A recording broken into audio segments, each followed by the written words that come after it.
your perspective on what you're watching from your country tonight? Well, the goal right now is really to demilitarize Gaza. And to demilitarize Gaza, that means you have to do away with Hamas and really free the population of Gaza from them being taken hostage. If I would, we recall the history not so long ago, in 2007, actually Hamas, terror organization, performed a coup against the Palestinian Authority. They took over Gaza. And since then, Israel was trying, to let them govern their people and, with civility and with prosperity, but to no avail. And we had a few rounds of violence. Each one of them ended with more money extorted by Hamas, Qatari money and others. And this was the major failure of our concept. We thought that as the sovereign, as the de facto in control in Gaza, they would care for their population. But this is not the case. And what they showed just 2 days ago, that they are really the twin brother of ISIS. All they want is destruction. There is no peace with them. There's no compromise with them. There's no political process. For them, it's do or die.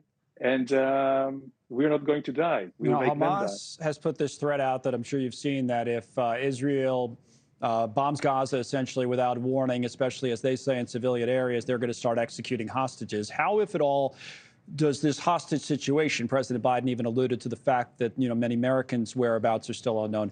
The fact that there are hostages involved, how does that complicate, affect, change the response, if at all, for Israel, in your view?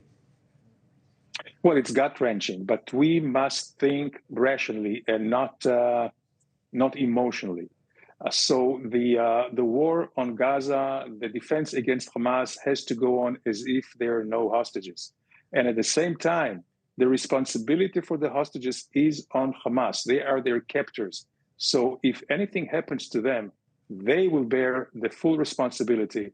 And we should not be actually swayed by these Hamas threats. It could be psychological warfare.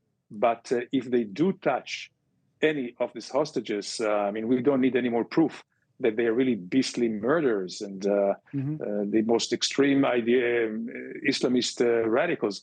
But if they do that, that means that they will actually bring the wrath of Israel and indeed the rest of the world on them much quicker than it comes now. So I guess that brings up another question, or a two-part question. That wrath, as it comes in, will it include Israeli ground troops? And if so, how quickly? And then what about your worries about this conflict broadening and becoming more regional? Yeah, these are very good points. I think that there is it's inescapable to have a ground troops operation because they are dug in. We know that there is what we call a whole underground city that Hamas built and fortified with what? With everything that we allowed in terms of humanitarian help. They were crying, we need cement and iron to build homes for the Palestinians. But Hamas took away this from the Palestinians to build their fortifications underground. So this underground is pretty much protected against air raids. So there is no other choice but to go in. And with a full force, probably 3 to 4 divisions. We are now amassing the troops. It takes some time for organization, for supplies, for refreshing the intelligence. It's not that you just go in blindly, so we have to be very careful. And at the same time, as you mentioned, we must also mobilize, and we have mobilized a few divisions up north against any potential war that may come from Hezbollah.